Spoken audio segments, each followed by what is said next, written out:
விதி வந்தால் அதை தடுக்க யார் வருவார் என்பதே நம் அனைவரின் நம்பிக்கை.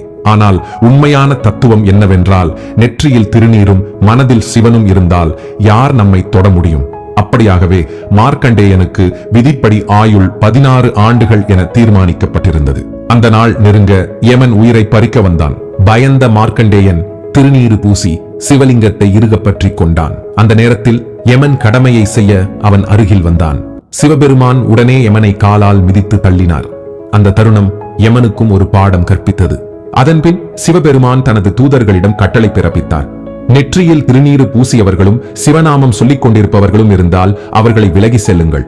அதனால்தான் திருநீருக்கு காப்பு, ரட்சை என்ற புனிதமான பெயர்கள் உண்டு. நாம் எப்போதும் திருநீறு பூசும் போது சிவாய நம என்று உணர்வுடன் சொல்லிக்கொண்டு பூசிக்கொள்ள வேண்டும். இதனால் நம் மனமும் தூய்மையடையும். தீய சக்திகள் நம்மை அணுக முடியாமல் சிவபெருமான் காத்தருள்வார்.